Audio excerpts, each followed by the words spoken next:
Hello and welcome to part 2A of the Project C.A.R.S tuning guide. Thank you for the good feedback from part 1 of this series.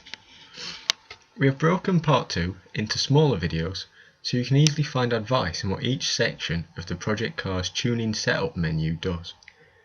In this video, I will cover what I consider to be the basic tyre and brake adjustments in Project C.A.R.S. These are tyre pressures, brake balance and traction control slip.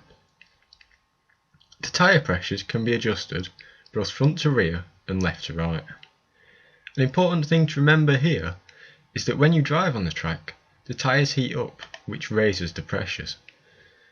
The tyres will heat up at different rates as they are subjected to different loads. For the most predictable handling, the tyres should be at the same temperature after each lap has been completed. You may notice that the left-hand side of the car has a significant temperature difference to the right-hand side. Lowering the tyre pressures will lower the tyre temperatures, and raising the tyre pressures will raise the tyre temperatures. You can use this to balance the left and right tyre temperatures.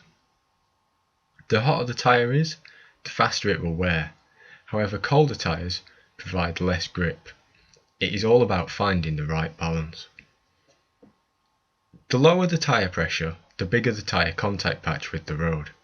This increase in contact patch will increase the grip you feel. The increase in contact patch will wear the tyres out more, however. Lowering the tyre pressures too much will reduce grip. This is due to tyre warm-up, and after a lap of the circuit the tyres may not be up to the correct temperature. Sometimes, and this may sound stupid, you have too much grip. The turning is too strong or the rear doesn't slide. In these instances, raising the tyre pressure will benefit the handling as the car will slide more. If the tyre pressure is too high, then the tyres will overheat, and once this happens, very little can be done to cool them and stop excessive wear. If you have mid-corner understeer, reducing the front tyre pressure will help solve the problem. If you have mid-corner or exit oversteer, reducing the rear tyre pressure will help. Adjusting the brake balance is always a tricky thing. This highly depends on your braking style. Some people trail brake, where they are braking right up to the apex of the corner, so they've begun to turn the car. Some people brake in a straight line before the corner, and once the car is slowed, they begin to turn in. There is no right or wrong braking technique. It is often fastest to use both methods on a track, as it highly depends on the corner. If you are trail braking and have turn-in understeer, then send the brake balance rearwards.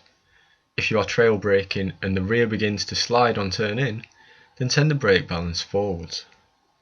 If you are braking in a straight line and the rear axle locks, if you haven't experienced this, then trust me, you'll know when you do.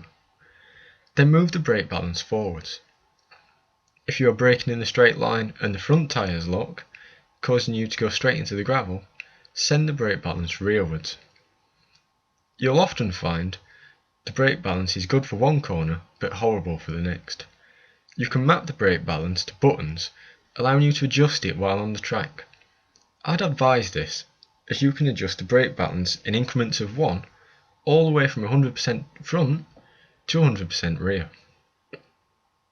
Adjusting the brake balance on the fly allows for optimal braking for every corner and over the course of a stint.